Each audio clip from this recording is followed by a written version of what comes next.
Most people think betrayal is loud. Shouting, doors slamming, words thrown like knives. It's not.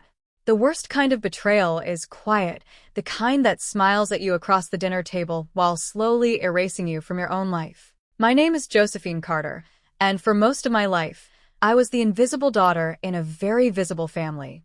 If you walked into our house in suburban Illinois, the first thing you'd notice was the wall. Not the furniture, not the decor. The wall. It was covered, frame after frame, of my older sister, Vanessa. Cheer trophies, college graduation, corporate awards, engagement photos with a man who looked like he belonged in a finance magazine. And me? There was one picture. 8th grade science fair. It hung slightly crooked near the hallway light switch, like an afterthought someone forgot to fix. I used to straighten it every time I passed. No one ever noticed. My father, Greg Carter, ran our home like a boardroom. Efficient. Structured. Final decisions, always his. My mother, Elaine, believed in love, but hers came with a spotlight. And that spotlight rarely turned in my direction. Vanessa, though? She lived in it. She was brilliant, charming, confident, the kind of person who could walk into a room and make people feel like they'd been waiting for her. I wasn't like that. I was quieter, observant. And while Vanessa collected applause, I collected ideas. My real world existed after midnight. While everyone else slept, I sat in my college lab, dim lights, humming machines, the soft glow of code filling my screen. That's where I built something that mattered. An adaptive algorithm. It wasn't just code, it learned. It adjusted. It improved itself based on mistakes. It took me nearly 2 years. 2 years of trial, failure, rebuilding. 2 years of skipped meals, cold coffee, and staring at a screen until my eyes burned. But it was mine. Every line, every function, every sleepless night etched into its logic. I didn't talk about it much at home. Not because I didn't want to, but because I already knew how it would go. That's nice, Josephine. And then, Vanessa, tell us about your promotion. Like clockwork. Vanessa worked at a major tech firm in Chicago. Senior analyst. Fast promotions. Big salary. My parents called her the pride of the family. They called me when they needed help setting the table. The first time Vanessa asked for my help, I didn't hesitate.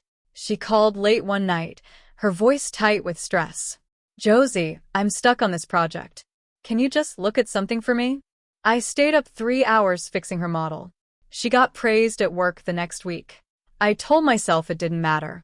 Family helps family, right? The second time, it took 5 hours. The third time, an entire weekend. By the fourth time, she stopped asking. She just assumed. And I let her. Because somewhere deep down, I thought, maybe this is how she'll finally see me. But she didn't. She just got better at taking. And I got better at staying quiet. Until the night, everything changed. It was a Tuesday. Cold. Quiet. Forgettable. I was in the lab, debugging a complex loop when my inbox pinged. Subject line. Quick question about your algorithm. I almost ignored it. Almost.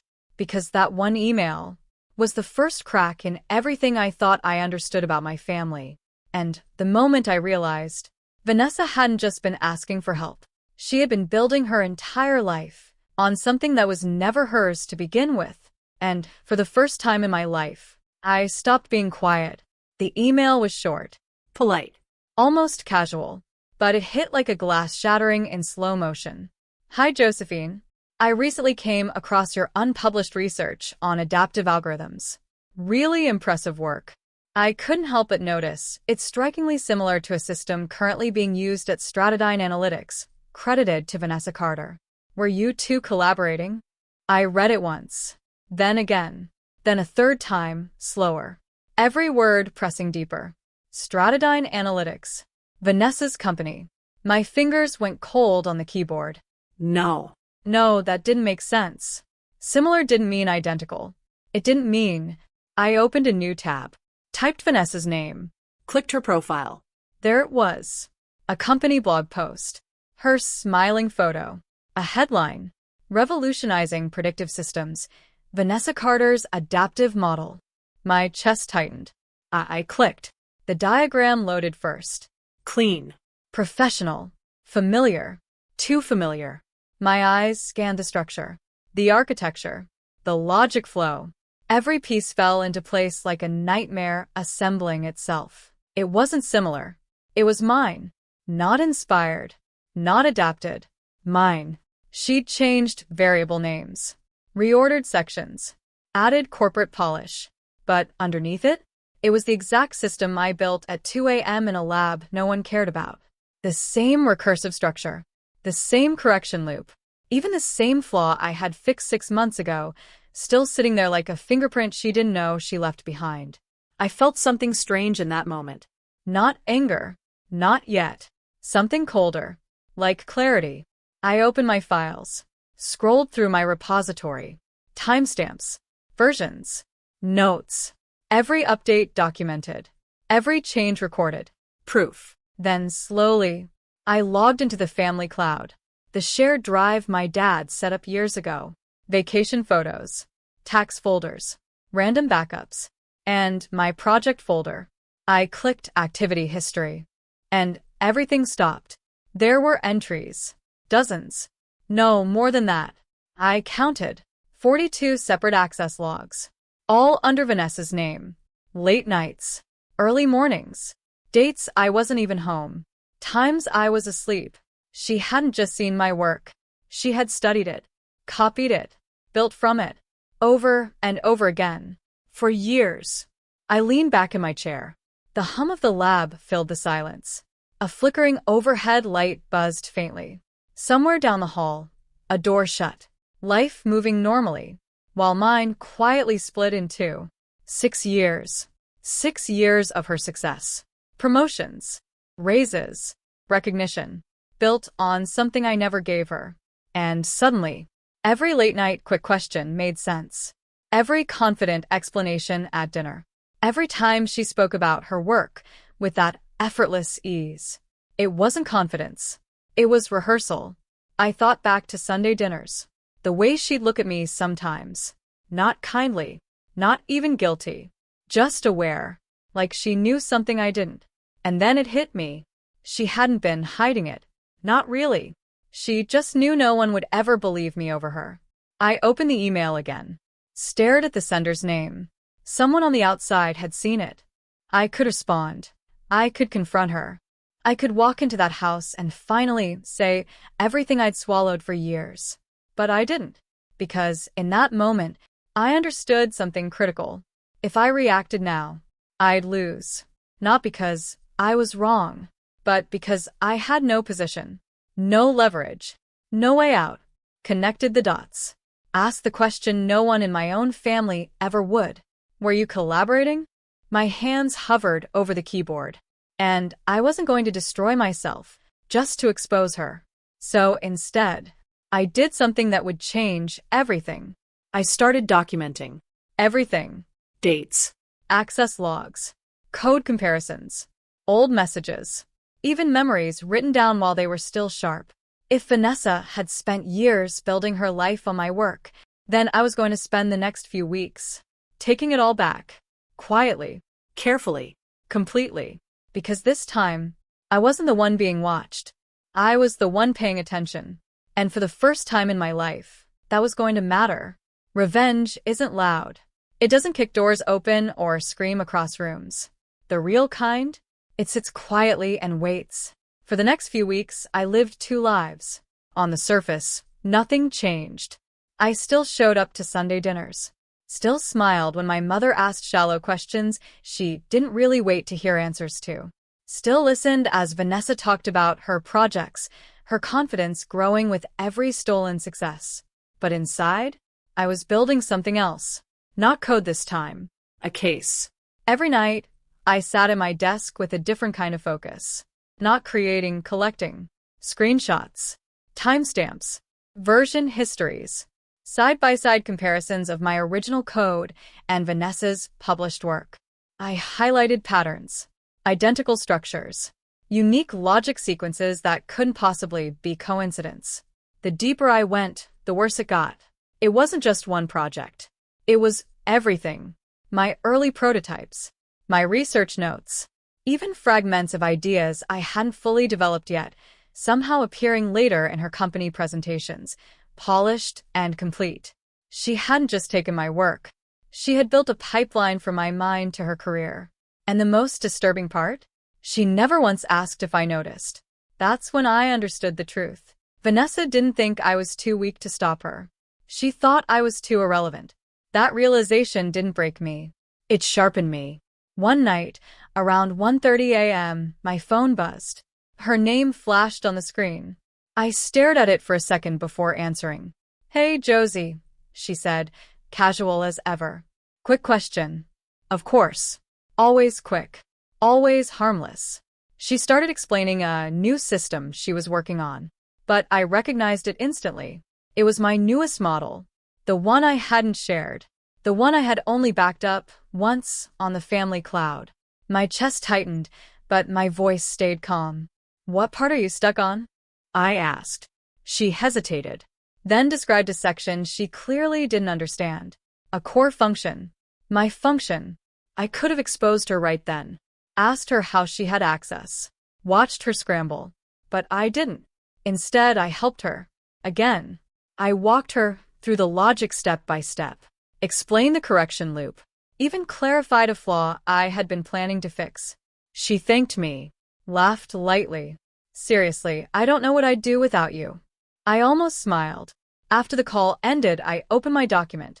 Added a new entry. Date. Time. Duration. Topic. Detailed. Precise. Unemotional. Because that call? It wasn't help. It was evidence. And Vanessa had just handed it to me herself. Days passed. Then weeks. And slowly she got careless. At dinner one night, she mentioned an upcoming executive presentation. "Big one," she said, sipping her wine. "If this goes well, I'm looking at director level by next year." My father beamed. "That's my girl."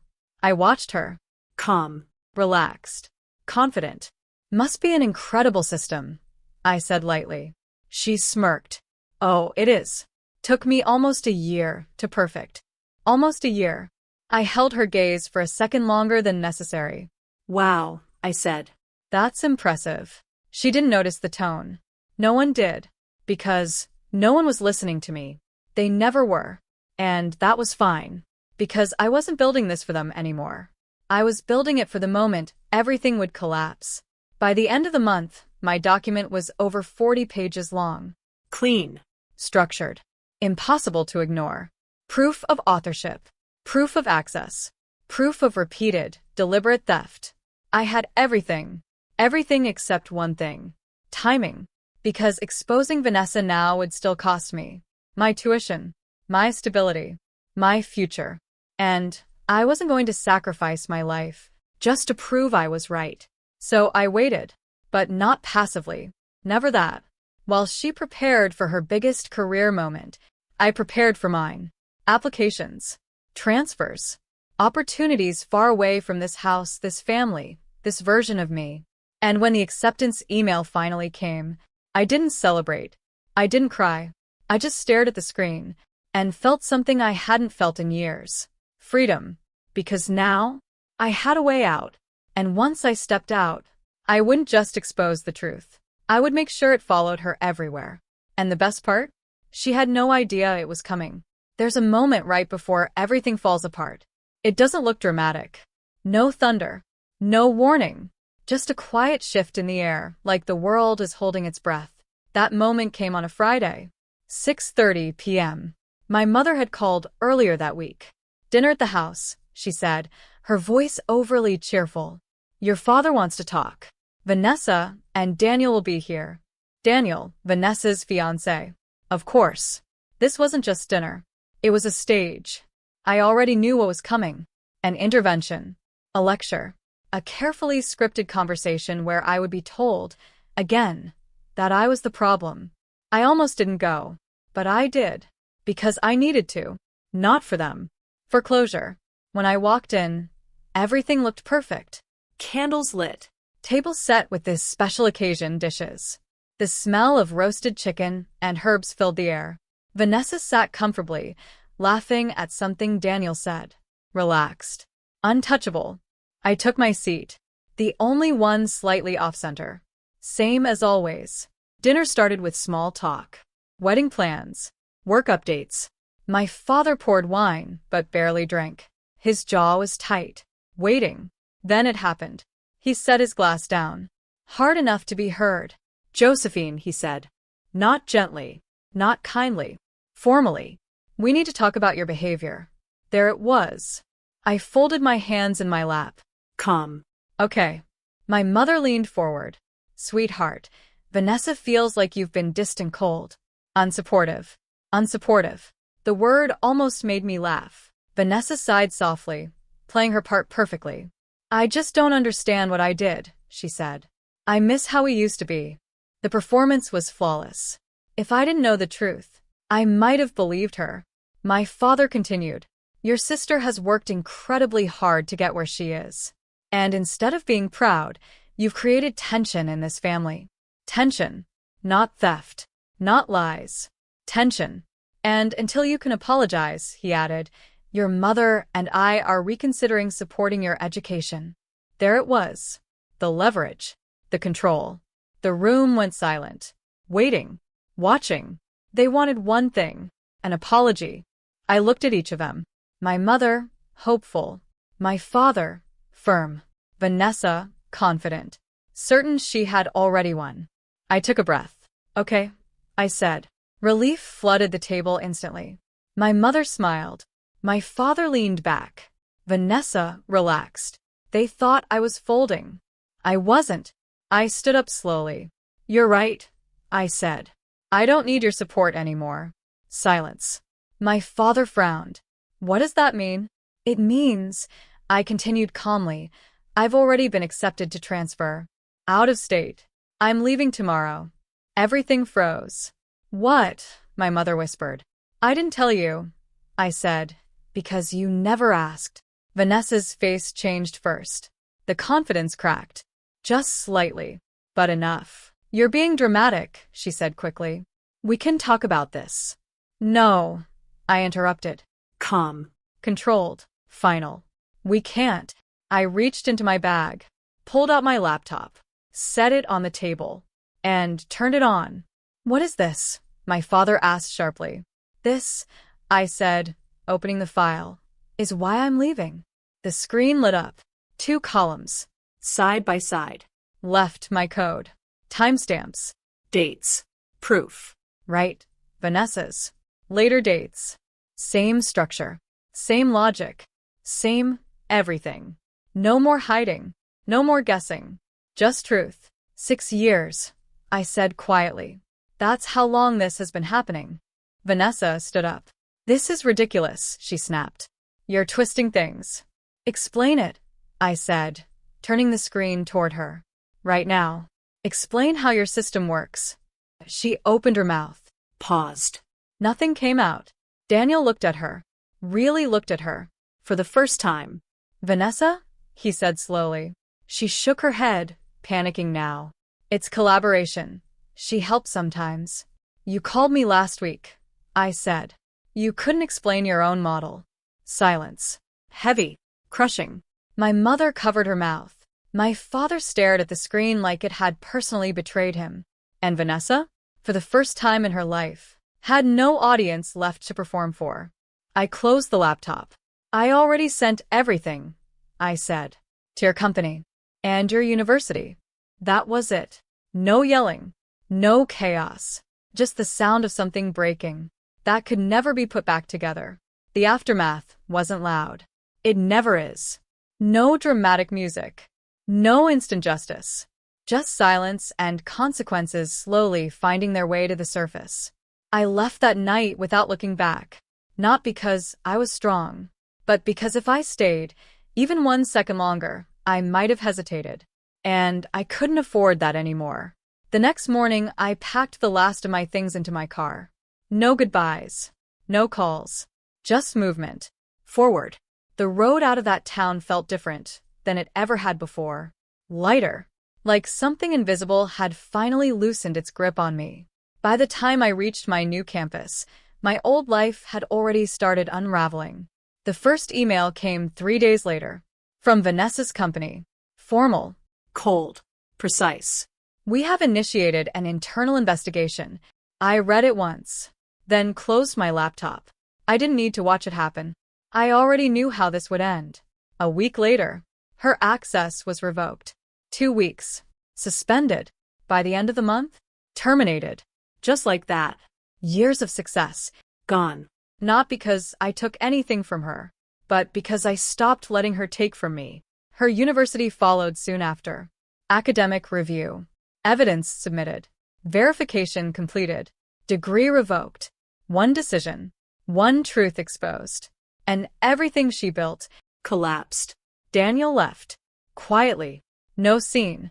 No explanation. Some betrayals don't need words. My parents called. Of course they did. Over and over. At first, I didn't answer. Not out of anger. Just distance. Eventually, I picked up. My mother cried. My father didn't. Why didn't you tell us? She asked. I almost laughed. I did, I said softly. You just never listened. There was no argument after that. No defense. Because deep down, they knew. They had chosen comfort over truth. Over and over again. And now? They were living with it. Vanessa tried calling once. I didn't answer. There was nothing left to say. Because this was never about revenge. Not really. It was about something much simpler. Ownership. Truth. Self-respect. For the first time in my life, I chose myself. And that choice changed everything. My new life wasn't perfect. Small dorm. Long nights. Hard classes. But it was mine. Every assignment. Every idea. Every success. Mine. No one clapping louder for someone else. No one rewriting my story. Just me. Building something real. Months later, I published my first paper. My name. My work. No shadows. No doubt. I stared at it for a long time. Not smiling. Not crying. Just feeling it. Because this time, it couldn't be taken. People think revenge is about destruction. Breaking someone down. Making them suffer. It's not. The most powerful kind of revenge is refusing to stay where you're not valued. Is building a life so solid that no one can steal it. I didn't destroy Vanessa.